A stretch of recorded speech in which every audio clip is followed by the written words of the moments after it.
como One. oigo, One. uno, One. como oigo, Four. uno, One. uno, Four. como oigo, One. Four. uno, como oigo, One. como Four. oigo, Five. uno, One. uno, Four. Five. One. como oigo, Four. Five. One. uno, Four. Five. como One. oigo, Four. como oigo, Five. One. como oigo, Four. uno, como Five. oigo, One. uno, Four. como oigo, uno, como oigo, One. uno, como oigo, uno, como oigo, Four. Five.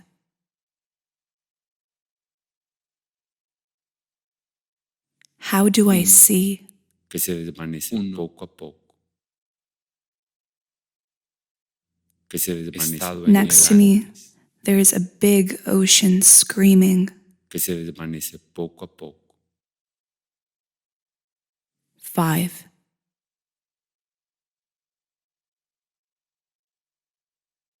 he estado en él antes, como aquellas olas que abren sus bocas, he estado en él como aquellas olas que abren sus bocas, Four. I spell agosto in es English. arena, I spell agosto in Es arena. English.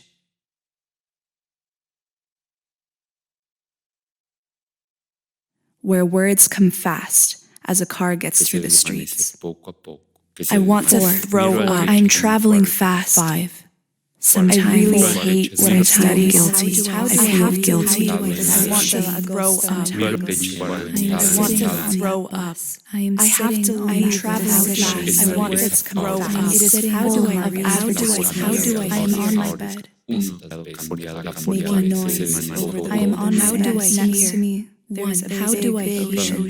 I am on my how do I? I am on my bed making noise over the golden sand. I am on my bed sand. One. I am on my bed making noise next to how do I? How do I next to me ocean? I am on my bed ocean noise. I am on my bed making noise. I am on my bed making noise. How do I? I am on my bed ocean. How do I hear? How do I see? Next to me.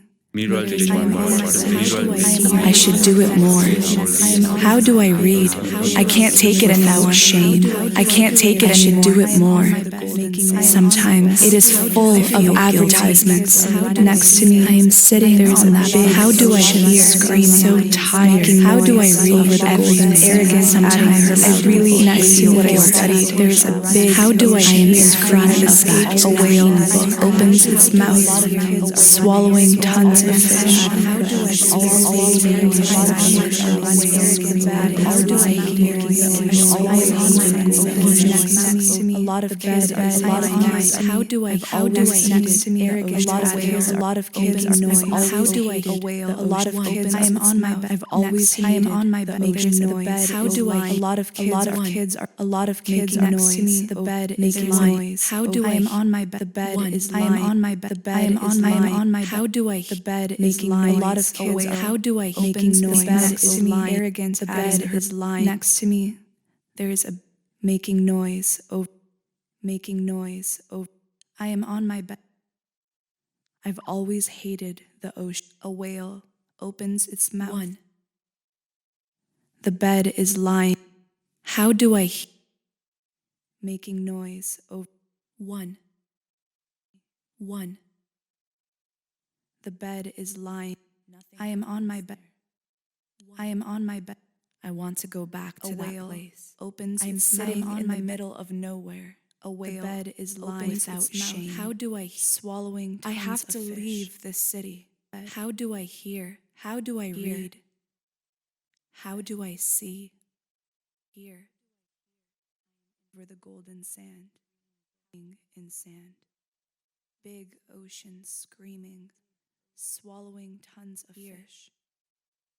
Ocean screaming over me. Swallowing tons of fish. Muchas gracias a la universidad por la invitación. Buenas tardes. Mi nombre es Enrique García Alcalá. Soy el jefe del Laboratorio de Tecnologías Compartidas del Centro de Cultura Digital. Y bueno, esta es una mera introducción a lo que más adelante mis colegas que van a continuar en la exposición pues señalarán y mostrarán en su trabajo. Es una breve contextualización sobre el arte digital. No podemos hablar de arte digital sin referirnos antes a lo que es el arte de nuevos medios, que si bien es un término un poco controvertido, ya que aquí podría entrar incluso la fotografía, pues se refiere a arte que ha sido producido con métodos no tradicionales, ¿no?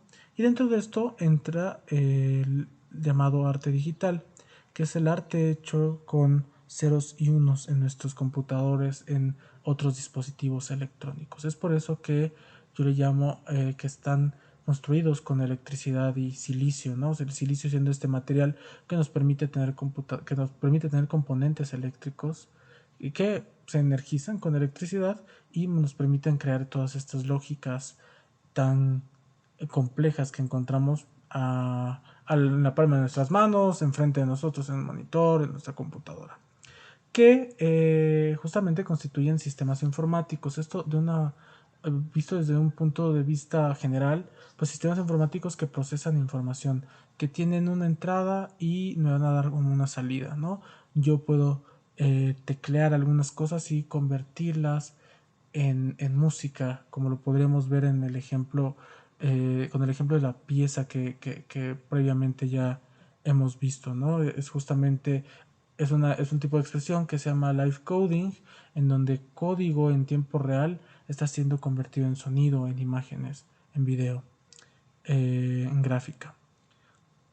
Entonces, pues justamente el arte se va a apoyar de estos sistemas, ya que nos permiten procesar información de formas que con otros medios sería imposible.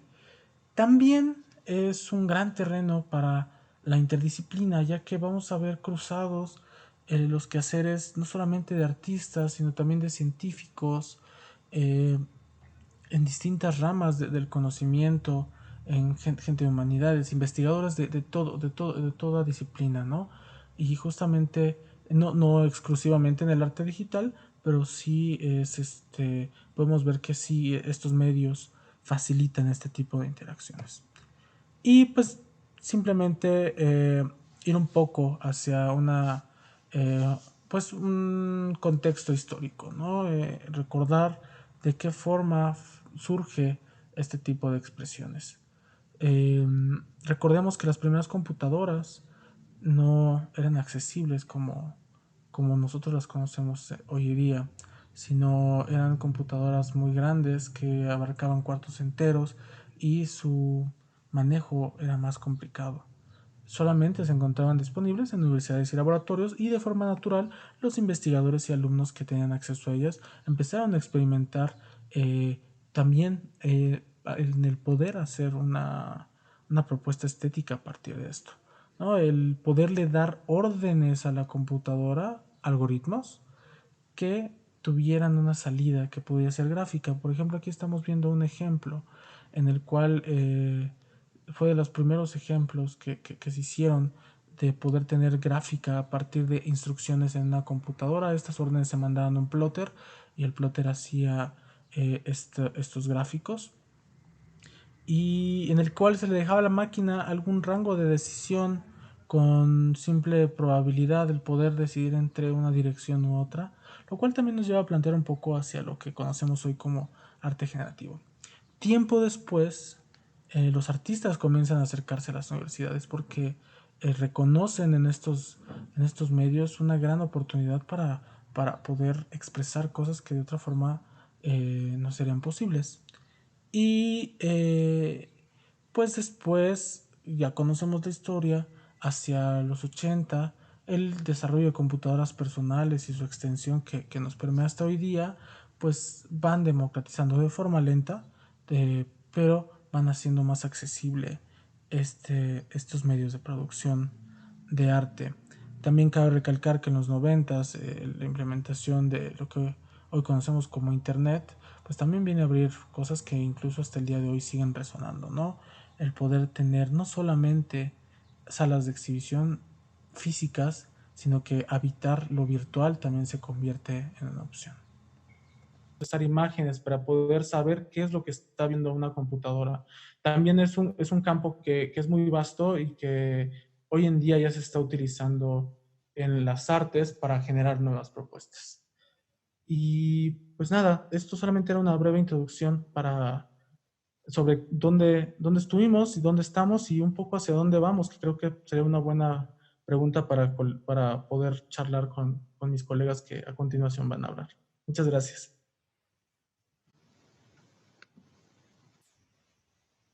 Muchas gracias, Enrique. Pues esta intervención sin duda nos da como una buena base de qué es el arte digital, un poco de su contexto histórico que es muy importante para poder seguir adelante en esta charla, ¿no? Sobre todo en un tiempo como este en el que esta coyuntura nos obliga un poco a reflexionar acerca de, pues en general, la cultura digital y cómo nos relacionamos con ella desde distintas disciplinas. Ahora, nuestra siguiente intervención va a ser de Jessica Rodríguez. Voy a hablarles un poco de ella para que conozcan quién es brevemente. Jessica Arián Rodríguez Cabrera es compositora visual y sonora, así como investigadora. Actualmente está estudiando un doctorado en comunicación, nuevos medios y estudios culturales en la Universidad McMaster en Canadá. Y su proyecto se enfoca en las prácticas audiovisuales y el diseño e implementación de herramientas para el performance en vivo.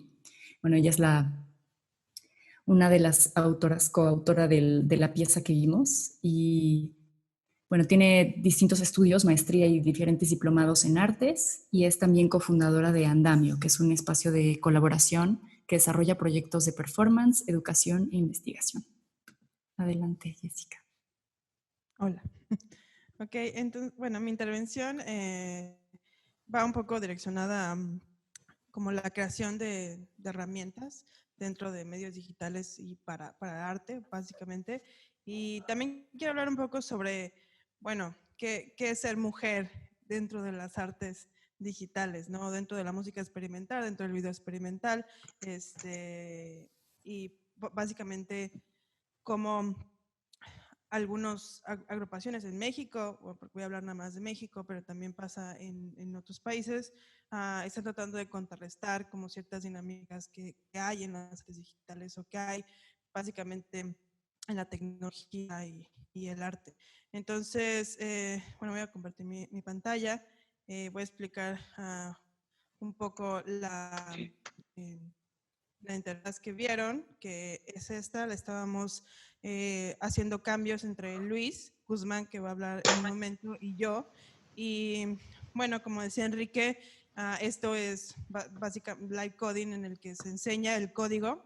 Por ejemplo, este primer código que tengo de un lenguaje que se llama Cinecero, que es para video. Y live coding muestra el código como una forma de mostrar el proceso que se está siguiendo en vivo, pero también el resultado, ¿no? Entonces se evalúan estos pedazos de código, podemos ver qué está pasando sonoramente o visualmente y bueno, puedo empezar a modificar mi código y volver a evaluar, ¿no? Entonces aquí estoy subiendo el brillo y entonces puedo ver el cambio en el momento. Algo que me interesó cuando yo empecé a hacer esta pieza, porque, bueno, yo siempre he trabajado con medios digitales, siempre he trabajado con computadoras para hacer video experimental, que eso fue lo que hice durante mi licenciatura, pero siempre había usado como software ya construido, ¿no? O sea, ya sea algo de Adobe o de la suite de Adobe para editar video o foto, o inclusive para video en vivo como Resolum Arena. Entonces eso me permitía hacer colaboraciones con músicos que fueran en vivo, o si no ya piezas que ya estuvieran fijas y que se presentaran en algún lugar. Pero en los últimos años me he interesado mucho por la literatura electrónica, que básicamente es como la manera, encontrar formas de expandir la literatura más allá de los medios impresos, porque los medios impresos se imprimen una vez y no puedes ya hacer cambios en esa impresión a menos de que los vuelvas a imprimir, entonces hagas otro cambio, ¿no? Entonces, cada vez que presentas un cambio, pues tiene un periodo de latencia muy, muy grande entre que haces el cambio, lo imprimes, lo distribuyes, etc. Entonces, la literatura electrónica lo que hace es, bueno, ¿cómo podemos reformular la escritura y la lectura, ¿no? A través, básicamente, de medios digitales. Y se puede hacer muchas cosas. En esta herramienta yo lo que quería hacer era unir un poco las prácticas del live coding con la literatura electrónica, y que es un poco más evidente en los otros lenguajes, que por ejemplo tengo poses que puedo, que puedo reproducir únicamente escribiendo palabras en inglés o escribiendo palabras en español, y que puedo también formular estructuras o oraciones en inglés y en español que también me van a resultar en algo sonoro o que también se van a comunicar con la computadora. Y bueno, aquí estoy usando una plataforma que se llama Story, que creo que hoy en día se vuelve más interesante de lo que para mí ya era la plataforma.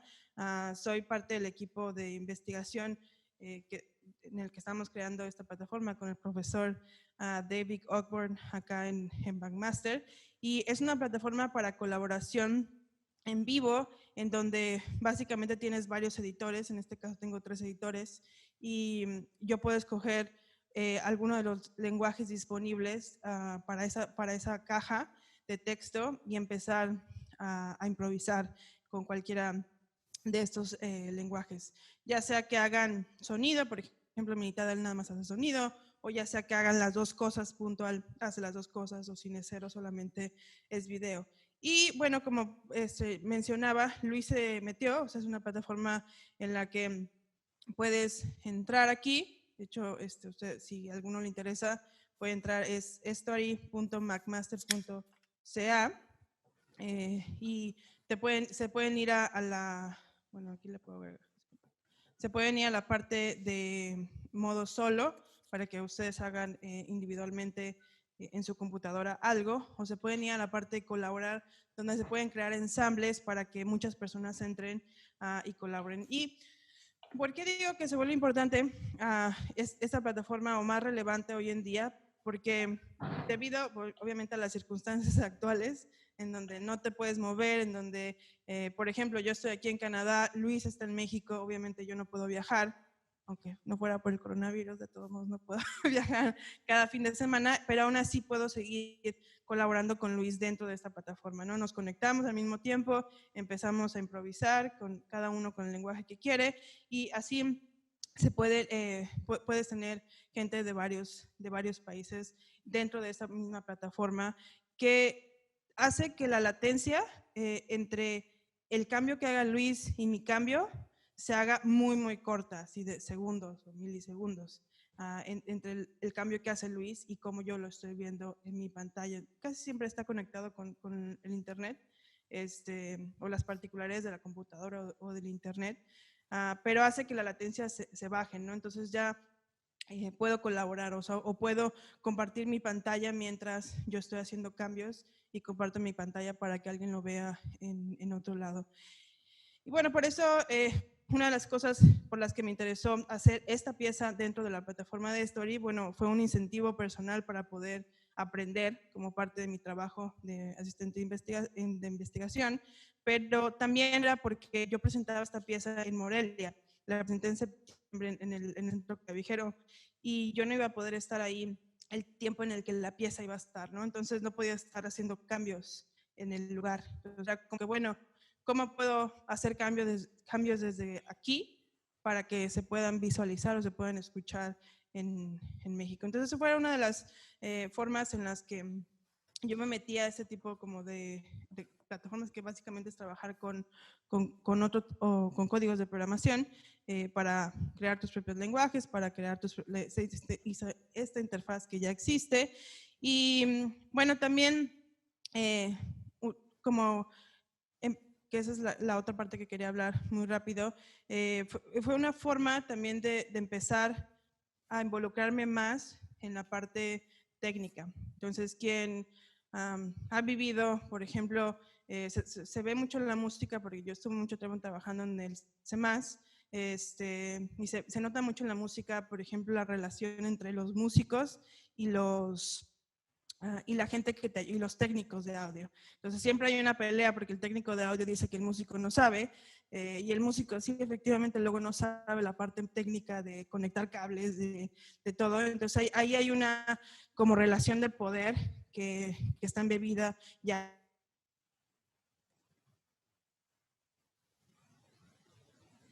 con equipo sonoro, con equipo técnico sonoro.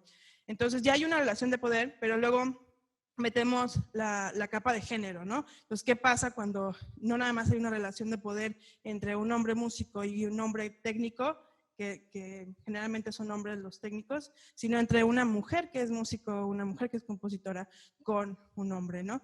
Entonces es como, bueno, hay una doble relación de poder, no nada más por el conocimiento que uno sabe y que el otro según no sabe, sino también porque hay una relación de poder entre el hombre hacia la mujer, ¿no? Entonces muchas mujeres se desalientan un poco cuando entran al arte con tecnología, porque como que hay esta relación de poder que ya existe, que se hace doble, y muchas mujeres se desaniman, ¿no? Entonces creo que, bueno, fue un proceso difícil, pero quise meterme porque tengo muchas amigas y muchas conocidas que básicamente hacen lo opuesto, ¿no? O sea, bueno, entonces, si hay esta relación de poder, aún así voy a aprender, ¿no?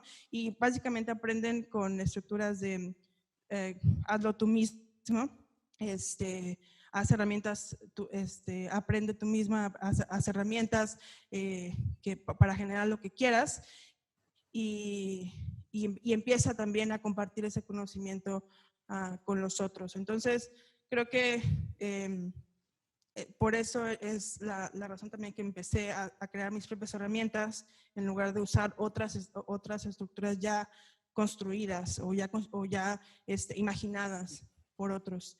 Y nada más quisiera también dar otra referencia a Cyber Girls, que es un encuentro tecnofeminista en la Ciudad de México, que hacen talleres, y básicamente es un poco en la dirección en la que comentaba, que es, bueno, ya aprendí, pero entonces lo comparto con otras mujeres, con otras identidades, no hombres heterosexuales, sino otras identidades que también se ven oprimidas por esta estructura de violencia que hay, que existe y que se debe de hablar también, o que se debe ser muy honesto, que también hay estructuras de poder en las artes mediales. Entonces, si no sé que alguien más quiera comentar de los invitados.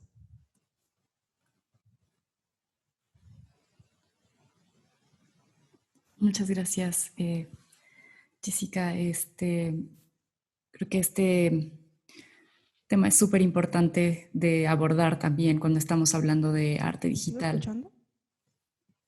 Hola, te escuchamos.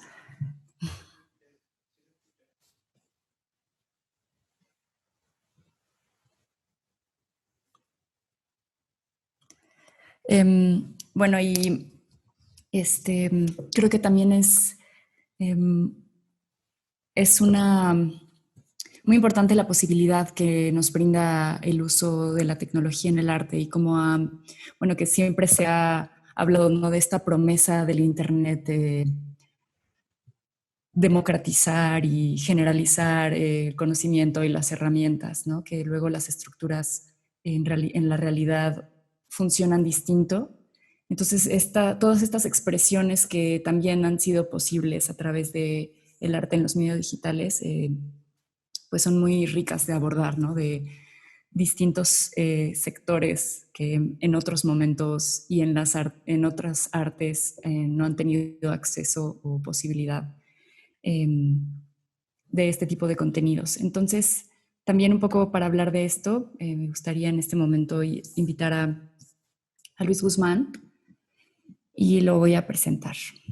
Luis Guzmán es artista visual, además de diseñador web y programador interdisciplinario, y desarrolla proyectos educativos y transdisciplinarios en colaboración con músicos y programadores, con la premisa del arte libre o del libre código. y está interesado en las implicaciones de la creatividad y la programación en los planos del activismo y el desarrollo social. Es también integrante del colectivo educativo y artístico Andamio, del que Jessica también es parte. Entonces, te cedemos la palabra, Luis. Correcto, muchas gracias por la invitación y lástima, digamos, de las complicaciones que tuvimos un poco al principio, pero ya se están librando. Estoy sufriendo de un poco de mal internet. Entonces, empezaría, digamos, con un tema que por ahí Enrique mencionó, digamos que es una parte como muy interesante para mí, que me interesa mucho, que es la cuestión del arte, del net art o el arte en red, como el arte en la web. Digamos, no solo el que se crea y se promociona a través del internet, sino el que se hace directamente para la web, ¿no? Digamos que eso implica, esos son producciones de contenido o de experiencias que se programan a través del lenguaje de programación de web para mostrar y que piden tal vez alguna interacción o que pueden, digamos, criticar o disociar, distender digamos, como la materia misma del soporte, en este caso la web. Y digamos que una esencia, digamos, principal de esto es de la web es que sea compartido y colaborativo. Eso es, digamos, un poco de lo que más me gusta y lo que más uso. Entonces, uno de los conceptos, digamos, que en el NetArt se toman como principales, digamos, que más convergen son la cuestión de la apropiación y del remix, digamos, volver a tomar lo que alguien ya hizo, algo que ya está funcional, digamos, y tal vez replantearlo, que sería como redibujarlo, torcerlo tal vez, digamos, para replantearlo, o hasta clonarlo. Eso pasó mucho, digamos, en los 2000, 90, 2000, cuando nació el Internet y se empezó, digamos, a promocionar como un medio de comunicación totalmente, digamos, corporativo. Empezó a haber colectivos que reunían las páginas ya existentes y las remezclaban. En ese tema, digamos que con una postura política incluso, digamos, para poder darles, tal vez, digamos, como asestar un golpe, ¿no?, a las corporaciones, podría decirse. Esa es una de las interpretaciones, ¿no? Pero también como una expresión también de las posibilidades del medio. Entonces, sería, digamos, tal vez un reto a esta corporatividad de la información, o esta, digamos, alentando esta democratización de la información a partir del Internet y de la producción de la comunicación, digamos, tan masiva. Entonces, un tema entonces, solo mencionar que esto es dentro siempre de la esfera pública, ¿no? Este punto, digamos, donde se vuelve universal y global, el alcance es máximo, hasta casi universal. Entonces sientan las bases de la colaboración, en este caso, por ejemplo, en línea, como lo que estuvimos haciendo con Jessy. Tengo aquí para mostrar, si me permiten,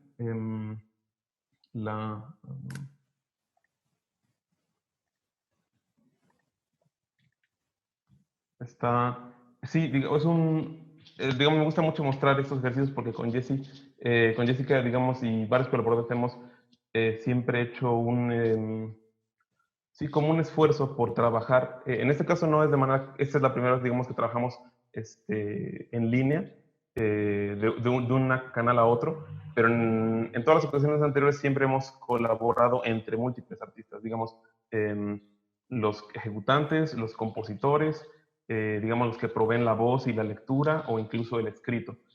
Entonces, digamos que aquí, por aquí quería mostrar hablar, digamos, de esta performance que se realizó en 2018, digamos que la estrenamos y se ha estado trabajando a partir de eso. Digamos que es un trabajo de código en vivo, la misma cuestión, que hemos estado viendo, pero esto fue, digamos, situado en un escenario y, digamos, la exploración del código y estas mismas, digamos, imágenes y plataformas donde 3 personas, por aquí se ve, digamos, son 3 personas que están en vivo, digamos, lo que le llaman el ensamble del laptop. 3 personas con diferentes tareas y interviniendo lo que uno dice y el otro está haciendo. Digamos que ese es un medio de colaboración que hemos tenido y siempre se ha trabajado a través de esta colaboración, ¿no? Esta cuestión de la lectura expandida, leer más allá de lo que, digamos, producir literatura, producir una lectura más allá de su pura enunciación, sino tratar tal vez de barajear con múltiples campos y caras. Entonces, digamos que este es otro de 2016, también fue una colaboración que fue textos de Shakespeare leídos, pero después modificados con, bueno, al principio del conversatorio tuvimos esta presentación y digamos, una explicación. Estos sonidos y esta voz, pero trabajada como si, digamos, como si la metiéramos en una licuadora, podría ser. Digamos, poder de manera intuitiva sacar diferentes pedazos y replantearlos, digamos, siempre con el respeto a la literatura, pero también con ese reto de repensarla, ¿no? De sumergirse lo más posible hasta ese extremo.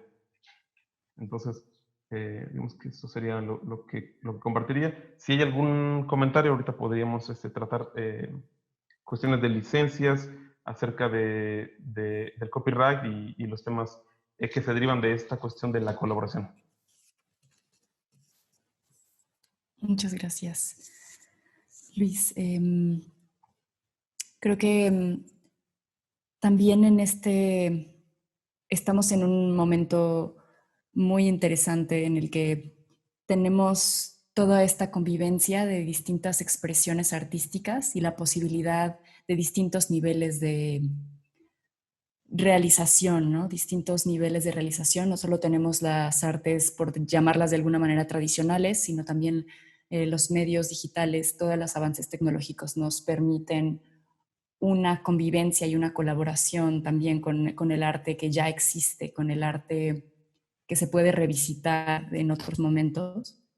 Y pues para dar paso a nuestra última intervención de hoy, antes de pasar al diálogo, pues me gustaría presentarles a Luis Jaime Cortés, que es, bueno, compositor y musicólogo y además escritor y diversas otras cosas, ¿no? Como de libros, ensayos, artículos.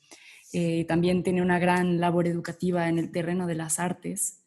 Fue rector del conservatorio y también secretario de Cultura del Estado. Y bueno, tiene una amplia trayectoria en las artes, ¿no? Es fundador y miembro de distintos grupos musicales, como la Sinfonieta, y también fue pianista del Ensamble de las Rosas, entre, bueno, muchas otras cosas. Podríamos quedarnos aquí mucho tiempo hablando de una semblanza, pero me gustaría darte ahora la palabra. Muchas gracias, Cristi, con mucho gusto. Y mucho gusto de estar con ustedes, oyendo cosas muy interesantes de mis colegas Enrique, Luis y Jessica. Es un mundo de una vastedad, me parece, que desborda cualquier intento de definirlo y ponerlo en palabras rápidas. Yo quisiera decir que cuando tuvieron de la coordinación de la Dirección de Extensión Universitaria la invitación a este diálogo, no pude evitar pensar que se daba en el marco de pues del momento en que estamos. Dice que mucho de lo que se hace en el territorio de la tecnología está sufriendo una revolución sin precedentes.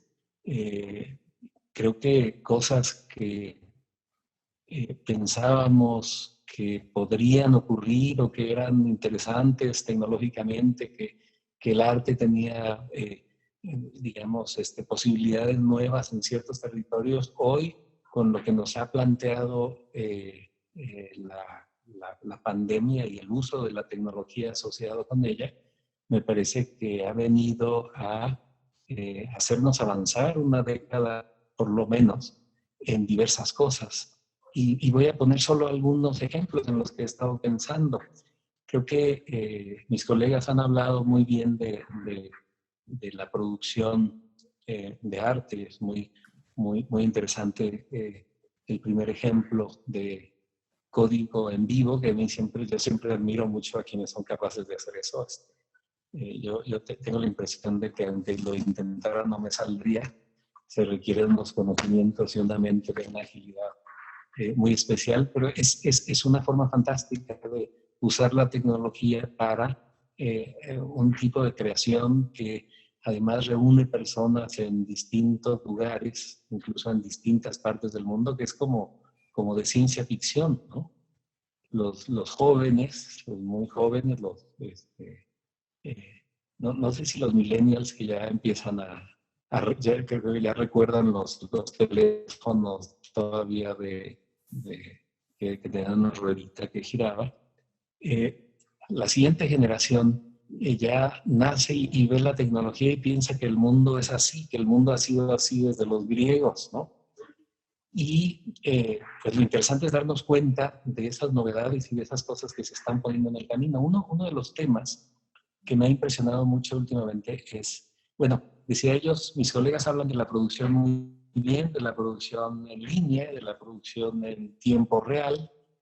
Se ha hablado de manera muy interesante de esa diferencia, esa distancia entre el músico, compositor, que conoce muy bien la máquina que es un violín o un fagot, pero no conoce también esa otra máquina que es un software, un hardware de producción de sonido, y cómo hay territorios que se mezclan. Esta idea de mezcla de disciplinas es una cosa indudable, mezclas que tienden a ser sin fronteras, sin cauce posible, sin posibilidad de reunirlas, de explicarlas siquiera, lo cual hace impresionante el recurso. Entonces, pero es el mundo de la producción. Yo quisiera dedicar un momento a hablar del consumo también. Me parece que este momento nos enfrenta a que la tecnología nos va a modificar el modo de consumir el arte. Esta idea de que ver una gran obra de arte clásico implicaba ir al museo en París o en San Petersburgo, definitivamente está cambiando. Esta idea de los conciertos, yo creo que es increíble cómo está en crisis hoy la posibilidad de hacer conciertos, ¿no? Esto de que se suspenden los conciertos por un tiempo podría ser, y quizá se normalizará una situación en algún tiempo, pero me parece que ha habido ya una reflexión en torno a una idea que me parece siniestra, por otro lado, que es la idea de que una orquesta es una especie de fuente propagadora de virus, ¿no? Porque los trombones suenan y lanzan al aire virus, y los flautas y los clarinetes, y además junto unos de los otros, se vuelve una idea muy, muy negativa de un organismo que hemos creído uno de los símbolos de la cultura occidental. ¿Cuándo se va a poder reunir nuevamente un grupo orquestal? Es uno de los temas importantes, y creo que al margen de que se consiga, ya hay tendencias que buscan nuevas vías, ¿no? Recordaba el caso de Glenn Gould, este gran pianista, que hacia los años 60 de pronto decidió que ya no quería hacer conciertos y se encerró en un estudio de grabación de manera legendaria a hacer grabaciones que hoy agradecemos que haya hecho, pero que en su momento se decía, ¿por qué se reúne a hacer música encapsulada? Las grabaciones todavía no eran, no tenían, digamos, el crédito que tienen hoy y parecía una cosa secundaria. Se nos han ido haciendo una cosa cada vez distinta, las apreciamos de modo distinto, y esa idea de Glenn de encerrarse en un lugar para grabar, pues es muy parecida a una posibilidad que cada vez es más real, es de músicos individuales o pequeños grupos reunidos sin público para tocar algo que se transmite. Está como si la sala de concierto fuera la web, ¿no? Eso que parece una obviedad realmente transforma los modos de oír y los modos de pensar, la organización misma de la música y nos lleva a imaginar posibilidades fantásticas aún para el arte, para las artes tradicionales. Creo que con esta revolución tecnológica que es la pandemia, estamos también repensando las artes tradicionales y su modo de consumo. Creo que otra cosa fascinante que estaba ahí antes de la pandemia, pero que ahora fue muy agradecible que ahí estuviera, es la posibilidad de escuchar toda la música que uno puede imaginar disponible en un celular como si nada y sin costo incluso. Es algo otra vez como de ciencia ficción. Hace 20 años nadie habría creído en esas posibilidades. El tener toda esa música disponible también crea nexos con ella de otro orden. Creo que tendremos que pensar nuevamente las artes en su conjunto, haciendo que la tecnología no sea ya, digamos, un elemento secundario, sino que adquiere una predominancia nueva. Y creo que eso empezamos apenas a descubrirlo. Quienes han estado en la experimentación de vanguardia con la tecnología están acostumbrados a un camino de desarrollo de esa tecnología que en sí es una especie de pequeña tradición y ahora habrá que experimentar y pensar en otras vías. Tanto la producción de arte como el consumo y como la interdisciplina necesariamente van a darnos nuevas posibilidades. Ahí recordaba también un libro muy, muy exitoso hace algunas décadas de Umberto Eco que se llamaba Apocalípticos e Integrados, que decía cómo ante todas las grandes crisis de la humanidad nos formamos básicamente dos grupos. Los apocalípticos, que son quienes piensan que con esa crisis se señala el fin del mundo y la decadencia de lo que vale la pena en la cultura y en la humanidad, o los integrados, los que absorben eso nuevo, lo insertan en su vida, lo reinventan de otro modo y siguen adelante de otro modo. Entonces dice, todos somos o apocalípticos o integrados, y creo que ante esta crisis tenemos que nos enfrenta la situación a esto mismo, en el arte tanto como en la vida. Y bueno, tengo tentación de seguir hablando, pero no quisiera abusar de mi tiempo y mejor ceder a la oportunidad del diálogo propiamente, ¿no? Gracias, Cristi. Muchas gracias, Luis Jaime. Pues sí, creo que esto nos da pie para abrir este diálogo con nuestros participantes.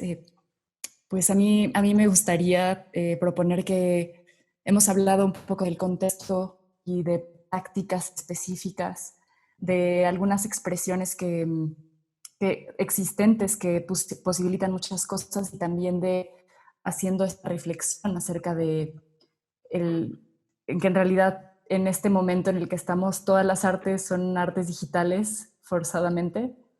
Entonces, pues me gustaría preguntarles a quien quiera responder un poco para incentivar este diálogo, ¿qué anzuelos podemos lanzar hacia el futuro? ¿Qué se puede ver de aquí a través de pues, la lente de cada uno de ustedes y cada una de ustedes, y de cómo se aproximan a lo que están haciendo en este momento?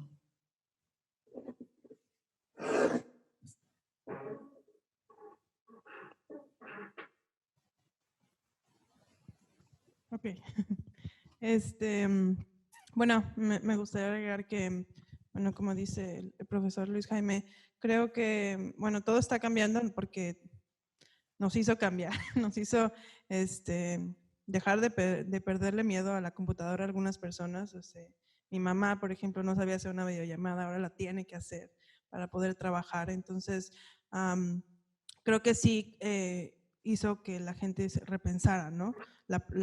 Su práctica, y en específico las prácticas artísticas en las que yo estoy, que tienen que ver con performance, es pues cómo lo hago básicamente, cómo hago un performance y lo comparto en línea, ¿no? Entonces hay diferentes herramientas. Puedo usar YouTube, puedo hacer un streaming en YouTube, en Facebook, puedo usar Zoom y compartir mi pantalla, pero ¿cómo lo resuelvo, no? Entonces muchas gentes están, o muchos inclusive instrumentistas en la parte de la música están viendo pues, cómo lo hago, ¿no? Cómo comparto mi trabajo si no puedo estar ahí en ese momento, de forma física. Entonces, como también lo menciona el profesor Luis Jaime, pues la computadora se vuelve un cuerpo más dentro del ensamblaje del performance, ¿no? Y a mí me gusta mucho hablar de cuerpos porque entendiendo cuerpos, como dice Latour, los cuerpos humanos y no humanos, los orgánicos y los no orgánicos, ¿no? Entonces, ¿cuáles son los cuerpos que están dentro de este performance, ¿no?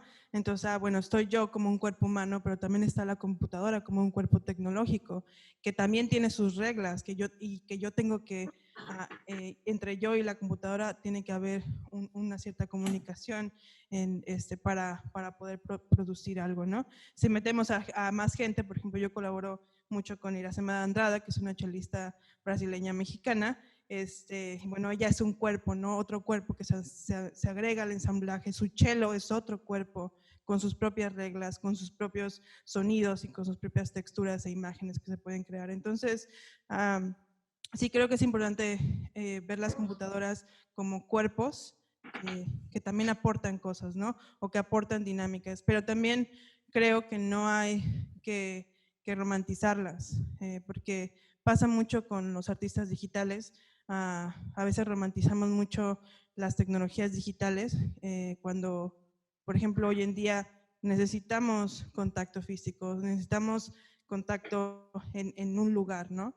O sea, a mí no me, inclusive yo como artista digital, no me gustaría presentar mi trabajo siempre por medio de la computadora. Digo, está padre, puedo hacerlo, me evito el hecho de ir, tomar un vuelo, lo que sea, o gastar, pero, o sea, creo que hay cierta experiencia que pierdes dentro de estas plataformas, o que hay cuando hay una comunicación dentro de únicamente plataformas digitales.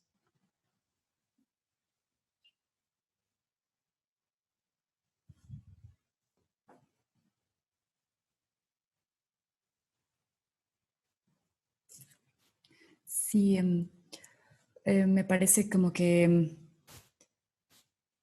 una de las cosas que me parece cuando todo esto sucedió es como la rapidez en la que estos procesos de creación, que en algún momento eran simplemente un ejercicio visionario en intentar ir hacia el futuro sin más, avanzar las tecnologías, se vuelven algo urgente, necesario y con aplicaciones y necesidades muy prácticas para resolver en este momento, ¿no? Pues también me parece muy, muy interesante y es su trabajo de el que presentaron, ¿no? Y la pieza, ¿no? Colaborativa, como esta posibilidad de la colaboración que surge como a lo mejor en un momento en el cual no era algo estrictamente necesario, ¿no? Simplemente es como existe esa posibilidad, se exploran posibilidades. Y ahora, pues no sé si alguno de ustedes puede hablar un poco de eso, ¿no? Como qué ha sido como redescubrir esta plataforma y este tipo de colaboración en este momento, ¿no? En el cual, pues de repente se volvió como no una cosa posible, sino necesaria. Sí, a mí me gustaría, digamos, agregar de esta plataforma. Es algo como muy interesante que, digamos, que esté en línea, que esté, digamos, libre. De ahí la temática del código libre, del código de la programación. No solo, digamos, el código para usarla, también la documentación, digamos, en algún momento se va a liberar para que quien quiera pueda conocer, digamos, las instrucciones, porque si ven es como, digamos que es hasta difícil luego de entender, o sea, es como cuatrapearse 5 o 6 veces porque es el lenguaje de la programación misma, digamos, los algoritmos que se requieren comprender para traducirla a un lenguaje literario, capas de palabras, digamos, en español, con una cierta funcionalidad. Hay que, digamos, uno como programador, yo que soy programador de páginas web, asimilarlas, digamos, es un entrenamiento muy interesante, asimilarlas para poder después, digamos, ejecutarlas en tiempo real y estar pensando como en múltiples capas de lenguaje, digamos, lo que se está escribiendo, como lo que se está oyendo y también, digamos, lo que se puede leer. Eso es algo como muy interesante. Me imagino que Jessy va a comentar de la documentación.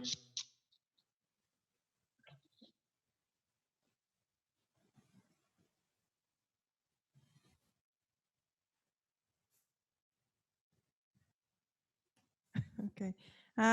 Sí, bueno, sí, otra vez esta pieza está en línea, está, o sea, todas el lenguaje está accesible por Story, o en la página de Story. Y bueno, también comentar que, bueno, esta pieza yo la hice, bueno, con ayuda de muchas personas, obviamente, con los que grabé la voz, el cello, muchos sonidos que tengo, pero básicamente cuando pasó todo esto del coronavirus, yo dije, yo aproveché y dije, bueno, Luis y Alejandro, que el otro de Argentina que pertenece a Andamio, dije, de seguro están todo el día en su casa, así que no me pueden decir que no.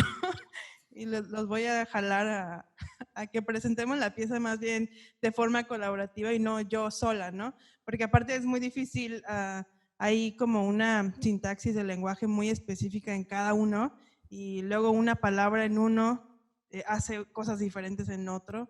Entonces es muy difícil para una persona, ¿no? Siempre la pensé para que fuera un instrumento, que eso también es, a mí me parece muy interesante, o sea, cómo creas plataformas que si bien es una pieza artística, puedes desarrollar una pieza artística, también se vuelve un instrumento para desarrollar otras piezas o otras variaciones de esa pieza artística. Inclusive, bueno, me gustaría comentar que una chilena se llama Constanza Piña, ella generó una pieza, una instalación que de hecho no es arte digital, es como arte eléctrico, en donde hace un instrumento de cuerdas y bueno, un quipus que tiene que ver con cómo los indígenas formaban un lenguaje a través de números. Bueno, busquen Constanza Piña, pero bueno, me gusta mucho porque creo que ejemplifica de, bueno, esta pieza y como la presenta ella es una pieza que se presentó en un espacio definido,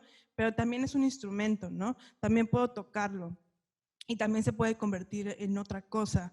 Y creo que eso es muy interesante de lo que se pueden hacer con medios digitales, ¿no?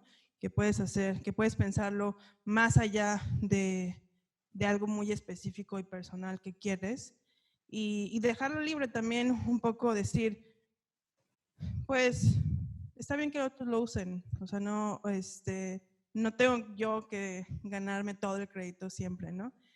O no tengo que yo soy la única que lo usa o la única que lo pueda modificar, sino otras personas también lo pueden modificar. Y bueno, ahorita no está la documentación porque en eso se puede entrar tiene una lista de referencias de cada lenguaje. En las próximas semanas la idea es añadirlo de nuevo. Se podría accesar a esa documentación de cómo tocar esos lenguajes. Pero bueno, también puse un link en los comentarios en donde estamos haciendo sesiones para que la gente aprenda lenguajes en Estuary. A mí me tocan los viernes, que el viernes lo dedicamos únicamente a mujeres y a identidades no heterosexuales o no heteronormativas. Y bueno, a veces enseño, básicamente trabajo con mis lenguajes, también he trabajado con mis sonidos para también compartirlo con otras personas.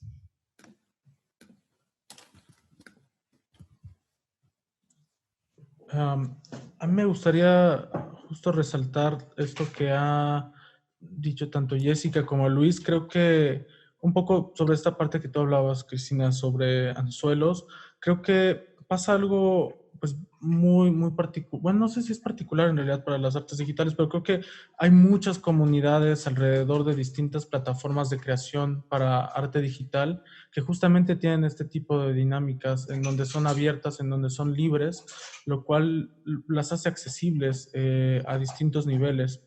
Digo, todo esto tiene que ver con distintas idiosincrasias y demás, pero creo que el panorama que ahorita estamos enfrentando, pues puede ser una gran invitación a acercarse a estas comunidades y poder, pues en realidad como empaparse de todo este conocimiento que está ahí, que está disponible, en el que todas las personas están muy dispuestas para poder compartir sus creaciones, para poder compartir sus procesos y apoyar a nuevos creadores o a gente que quiere involucrarse con todo esto, ¿no? Y en realidad existe tanto para música, existe para gráfica, como para distintas cosas. Yo creo que es un muy buen momento para replantearlo, no solamente por el hecho de aprender, sino también el reforzar este sentimiento comunitario y este sentimiento de no, pues, pertenencia del conocimiento o de la propia obra, ¿no? En realidad, yo siempre lo veo como que generamos bloques de conocimiento en los cuales, pues, vamos apoyándonos para poder crear más y poder resolver problemas que tal vez, o más bien no tenemos que estar resolviendo problemas que tal vez ya fueron resueltos. Y justamente ahí es donde la comunidad pues hace una gran labor, y no solamente creo que en las artes, tal vez incluso hacia otras perspectivas, ¿no?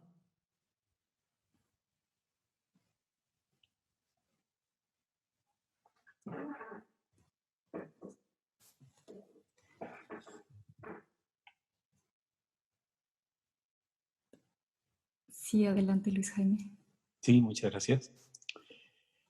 No, pues muy interesantes planteamientos, muy rico el resultado. Debo decir que lo que se puede ver en el trabajo que acabamos de escuchar de Jesse y de Luis es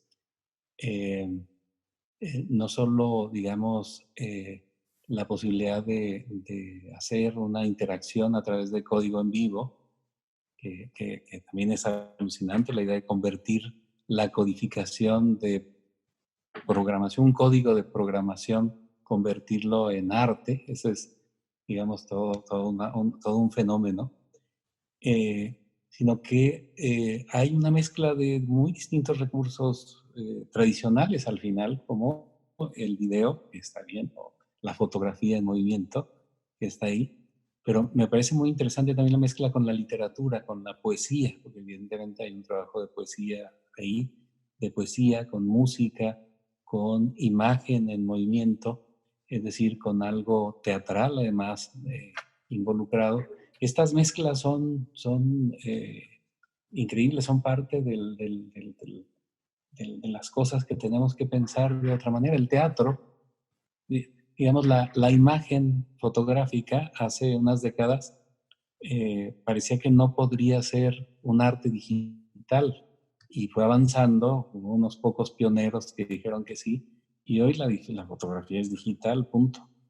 En algún momento también se ha dicho del teatro que el teatro, por ejemplo, no puede existir fuera del escenario teatral, que la escena del teatro es fundamental, la cercanía. Bueno, hoy creo que se está pensando de otra forma. Hoy hemos visto en medio de la cuarentena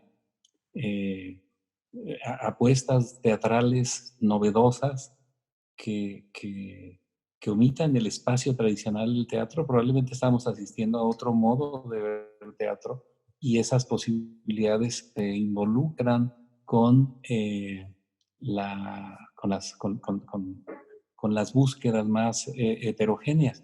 Yo también creo que en las búsquedas más novedosas, y eso lo tengo una experiencia repetida, en las búsquedas más novedosas siempre hay algo en el pasado que se nos presenta como un antecedente brillante, ¿no?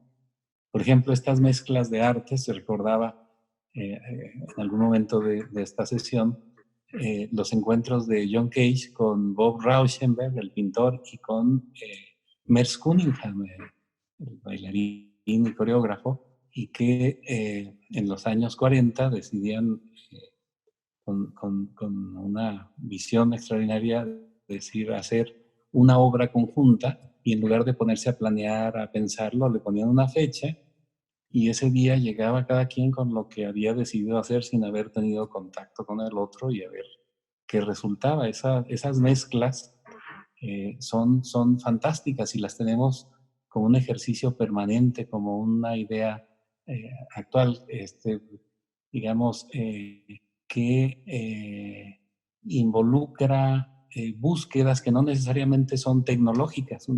Esto que decía Jessy, que no hay que romantizar la tecnología, me parece también muy apropiado. Hay que usarla, hay que sacarle provecho, hay que relacionarse con ella, hay que dialogar con ella, pero no romantizarla, no convertirla como en el tabú, hay que usarla, hay que vivir con ella sin otorgar, digamos, el centro de la atención. Es una herramienta.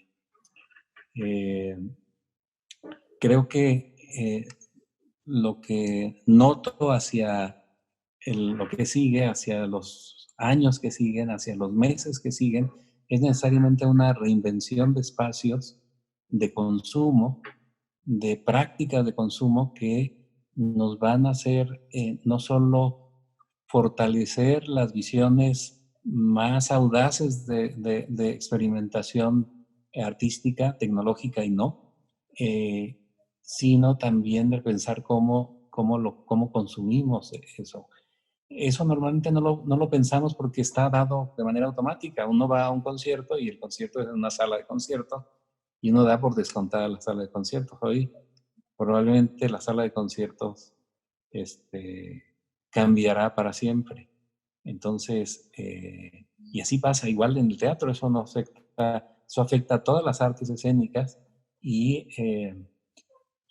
además revive otras. La poesía, que es para mí una de las artes centrales, es una de las artes más marginales en las últimas décadas. Es un arte completamente marginal.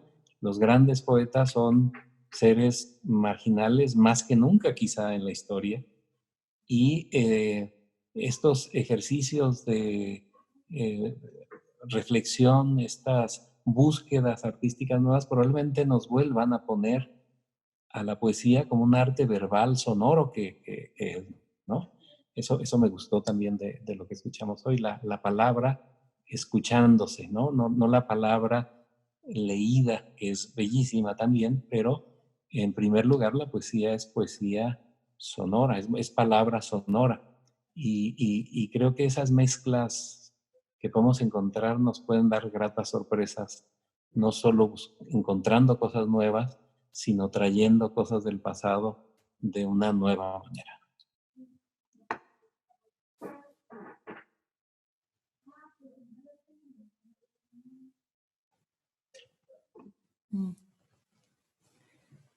Sí,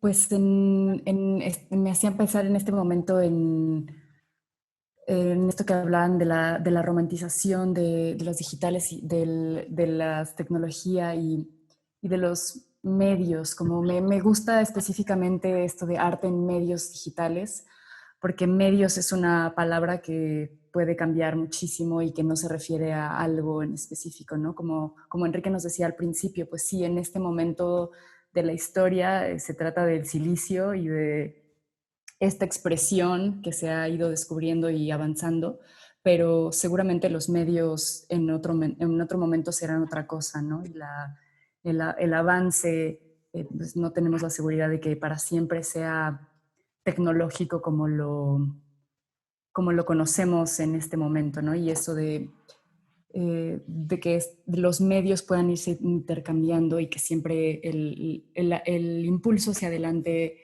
del arte va incorporando estos nuevos medios, me parece como una de las cosas más interesantes en este momento, ¿no? Y como también para abrir. Sí, Luis. Sí, quería puntualizar subrayar un comentario, digamos, justo de lo que estás diciendo y de lo que comentó por acá nuestro Luis Jaime, digamos, esta cuestión del consumo, digamos, de las artes, de la cultura, que digamos que sí ha sufrido, digamos, un asestado golpe, digamos, a su balancín, a su estructura, digamos, de consumo. Damos por descontada la sala de conciertos para consumir la música, igual el teatro, y ahora, digamos, es imposible o inconveniente, pero siempre, digamos, como siempre, necesario, ¿no? Entonces, está esta cuestión también de la inmediatez, digamos, ahora, digamos, en su momento la música, la biblioteca máxima, digamos, que se convirtió tener la biblioteca de toda la música, de toda la historia de la música en celular, digamos, en un dispositivo. En algún momento también se intentó con la pintura clásica, las pinturas, digamos, antiguas, un super catálogo y, digamos, un acceso también a un clic. Puede ser que este sea un momento para también revalorar, ¿no? Revalorar lo que es inmediato, lo que no tiene, digamos, el esfuerzo de ir a la sala de cine, a la sala de concierto, puede llegar a minusvalorarse. Esa es una cuestión como muy interesante. Digamos, la sobreestimulación de la cultura a través de los medios digitales también tiene, digamos, un punto ahí como raro de quiebre, ¿no? También sería algo interesante reflexionar acerca de eso.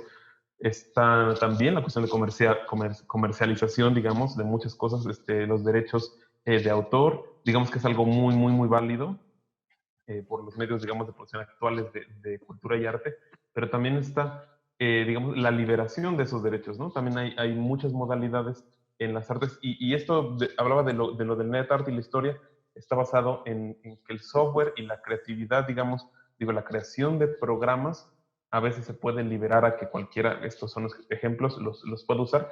Esta política y filosofía también se está llevando hacia el arte. Hay licencias, digamos, normadas por notario para catalogar, digamos, una pieza de arte como libre de consumo y de uso universal, digamos, de dominio público, como las que ya se les venció su derecho de autor, como otras que nacen con toda la intención de liberarse, digamos, al mundo.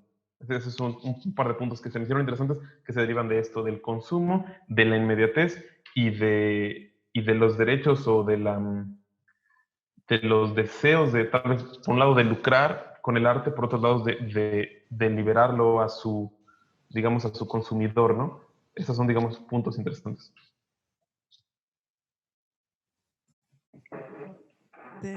Sí, yo quería más bien contestar la pregunta de Julie, porque se me hace muy interesante. Entonces, bueno, ella pregunta que cómo la experiencia de trabajar con otras disciplinas, ¿no? Entonces, bueno, tengo una experiencia que quiero compartir, que es una pieza que se llama La Marcha de las Mariposas, que la hice, a un compositor inglés me invitó a mí y a mi papá a colaborar con él, pero también con otras personas, entre ellos es un biólogo, de hecho maestro de la UNAM en Morelia. Entonces, con él fuimos a Cerro Pelón, que está en el Estado de México, a hacer grabaciones de la mariposa monarca, porque toda la pieza es alrededor de la mariposa monarca y del movimiento de la mariposa monarca de norte a sur y de sur a norte. Entonces yo como artista visual me enseñaron obviamente cuáles son las reglas para tomar un buen clip de video, ¿no? Entonces eso es lo que tengo en mente, nada más tener una buena toma de las mariposas, ¿no? Tener un buen registro fotográfico y de video de las mariposas. Pero el hecho de estar con otras personas que ese no es su meta o ese no es su estado mental, y que ellos compartan un poco cuáles son hoy en día los peligros que tiene la mariposa monarca en el país y cómo ya no hay tanta mariposa monarca como antes debido a la contaminación, debido a la tala, debido al cambio climático y muchas cosas, no nada más en México, sino en todo su camino de México a Canadá. Entonces hace que yo también comience a pensar, bueno, tengo que ser muy cuidadosa al hacer mis tomas, ¿no? O sea, tengo que ser muy respetuosa con las mariposas para no matar una, para no, inclusive no, lo que él nos decía es que inclusive las mariposas muertas no te las puedes llevar para cualquier cosa, pues si quieres hacer un proyecto artístico no te las puedes llevar porque las mariposas como que sienten a las mariposas muertas y por eso llegan a ese mismo lugar. Entonces tuvimos que ser muy respetuosos yendo a ver a la mariposa monarca y luego ya meses después de esa colaboración me tocó ir a registrar aquí en Canadá a una reserva ecológica y bueno, aquí es muy diferente que en México porque no es nada más un lugar donde se juntan, sino muchos lugares y casi no había mariposa. Y fue muy interesante como los turistas estaban como decepcionados porque no había mariposa, ¿no? Pero luego yo me acordé de lo que platicamos con Pablo, que es el biólogo, y decía, bueno, es que el ecosistema de la mariposa monarca no nada más es la mariposa monarca, es todo lo que está alrededor para que la mariposa monarca pueda existir en ese espacio, que son el clima, que son el agua, que son ciertas plantas. Y entonces empecé yo a grabar básicamente todas esas imágenes que comparte, con las que comparte la mariposa monarca. Y creo que sí hubo un cambio en el enfoque de los videos que yo tomé y cómo los estaba manejando ya durante el performance, porque es un performance. Entonces creo que básicamente al colaborar con otros, aprendes obviamente de otros, aprendes de otras prácticas artísticas y colaboras con otros artistas, pero creo que también el colaborar con otras personas que no son artistas, pues, o sea, ayuda mucho a la experiencia personal y a la experiencia como individuo y también como un profesional, como un artista o como alguien que trabaja en el arte.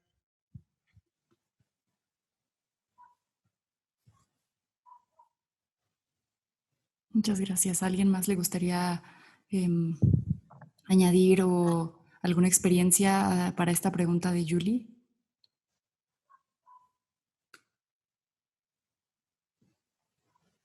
Sí, tal vez bueno, no, por favor. Por favor, Luis, adelante, Luis. Gracias. Sí, digamos que en el estudio acerca de la colaboración con otras disciplinas y ciencias, por ejemplo, la biología, de hecho hay un cruce, digamos, entre el arte y las prácticas biológicas muy, digamos, muy conocido. En algún momento ha habido, digamos, artistas que han utilizado la biología, digamos, creaciones de hongos, creaciones de partículas y manipulaciones. Por ejemplo, hay un ejemplo de un artista que no recuerdo cómo se llama, pero creo que se llama María de Meneses, es portuguesa. No era no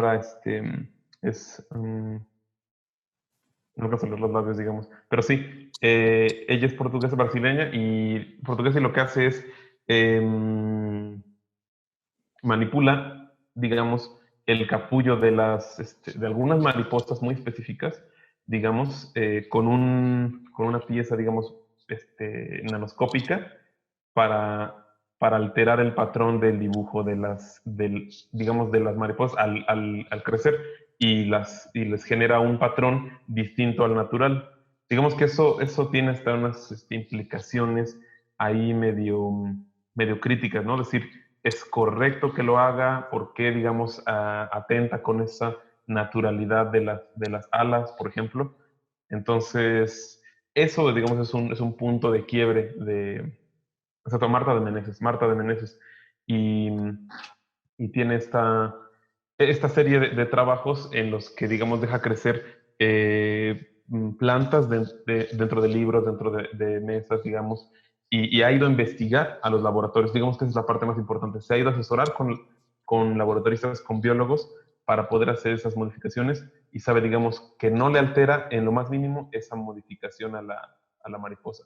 Pero sí cambia su patrón de la forma de las alas y se vuelven asimétricas y son unas nuevas mariposas que ya son innaturales, son, digamos, hechas por el hombre. Todo ese tipo de implicaciones están ahí.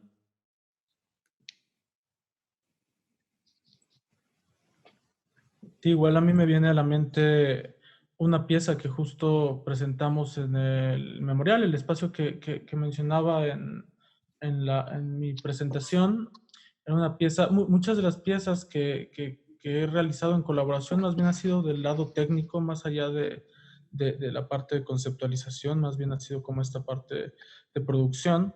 Era una pieza de Victoria Vesna, si mal no recuerdo, en la que justo se ocupaba este espacio. Aparte, o sea, aparte de lo que vieron, se implementaron como unas cabinas con micrófonos en donde en el sistema de sonido se reproducían cantos de aves endémicas. Lo va llevando como a distintos lugares y utiliza cantos de aves endémicas de las regiones en donde se está presentando la obra. Y bueno, pues hace un poco también esta labor de divulgación, ¿no? Lo presenta un poco a forma de juego, se acompaña de visuales y demás, pero la interacción principal es, se reproduce el canto de un pájaro y se te invita a ti como espectador a replicarlo en estas cabinas. Entonces después corre un algoritmo que hace un análisis por tonos y por sonoridades y te da como un resultado, ¿no? De qué tan aproximado fue el canto que tú, o el silbido o el sonido que tú hayas emitido en comparación a lo de estas aves, ¿no? Creo que ahí tiene como, pues un carácter tanto estético, pero también mucho de divulgación que la ciencia tiene intrínsecamente, ¿no? El poder mostrar también toda esta biodiversidad y demás que se presenta en cada región, en este caso, por ejemplo, relacionado a las aves. Y pues en cuanto a la experiencia como tal, pues es bastante enriquecedor porque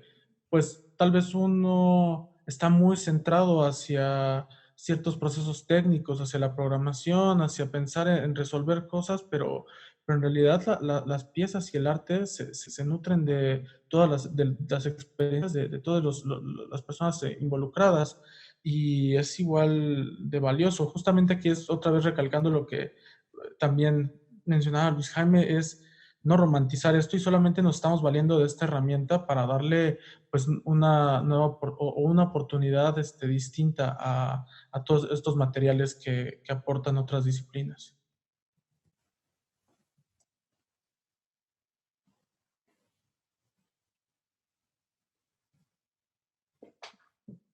Sí, a mí me venía a la mente con la pregunta que era específicamente qué experiencias han tenido de colaboración, de mezcla de disciplinas y todo. Para mí, un espacio de experimentación en este sentido ha sido siempre la ópera, que dicho como palabra puede sonar muy tradicional, pero la ópera del siglo XX y de los años recientes es un proceso de renovación increíble. Yo pienso en la ópera como un espacio escénico en el cual confluyen tantas cosas como uno quiera en una dimensión temporal. Y allí hay una gran posibilidad de búsqueda, de interacciones, de investigaciones, y la ópera con tecnología es algo también impresionante. La tecnología se ha usado en la ópera sobre todo para hacer montajes de óperas tradicionales que a veces traicionan cuestionan por completo la visión original. Por ejemplo, pensaba que un personaje como Isolda, que tiene necesariamente a unos 50 años para poder cantar ese papel, representa a una joven de 20. Entonces en el teatro uno lo cree sin problema, pero cuando uno tiene un close-up de Isolda, cambia la cosa, ¿no? Pero me parece que es un uso específico al que ya nos acostumbramos con supercámaras, con un montón de cosas volando en el aire para captar lo que sea. Pero usar la tecnología en la producción misma de la ópera es algo que tiene ejemplos también fantásticos y que se vuelve un ingrediente importantísimo.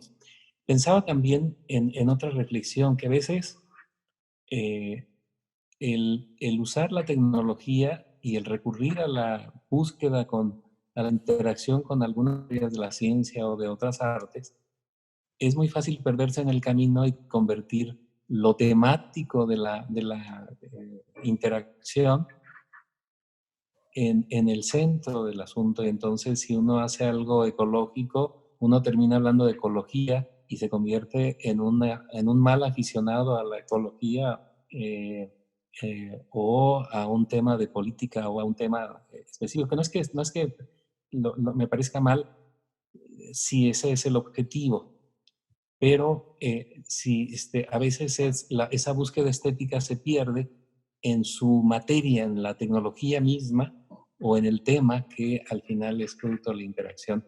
Yo creo que los mejores ejemplos son aquellos en los que el artista, digamos, no se pierde, no se tropieza con lo temático o lo tecnológico, sino que lo pone a favor de otra cosa que es solo artística, lo cual también es cuestionable hoy. ¿Qué es eso solo artístico?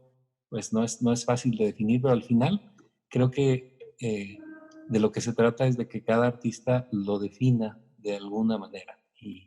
Y el encontrar esa definición creo que es el mejor modo de mostrar que se atinó en la búsqueda a fondo, ¿no?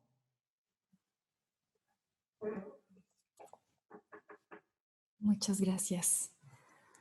Me parece que es momento de cerrar este diálogo, que ha sido muy, muy rico y, bueno, de hecho, amplísimo, ¿no? Me faltaría mucho tiempo para que pudiéramos discutir y generar muchísimas otras ideas y reflexiones acerca de todo lo que sigue implicando el arte en medios digitales y el arte en conexión con la tecnología. Creo que hemos tenido un gran panel y muchas exposiciones y opiniones y experiencias diversas y muy, muy importantes en cada uno de los aspectos que se han mostrado, y creo que espero que esto nos deje, deje también a nuestros asistentes con una idea, con un gusto de lo que es y puede ser aproximarse al arte en medios digitales y al arte en general también, ¿no? Como dice el maestro Luis Jaime también en este momento, como de, aproximarse al arte y ver lo que está disponible a nuestro alcance y las mejores formas que tenemos quizá para proponer y experimentar y sin duda consumir. Entonces, aquí cerramos esta sesión. Muchas gracias por haber asistido. Los dejo de nuevo aquí, gracias a la Secretaría de Difusión, y los dejo con el secretario.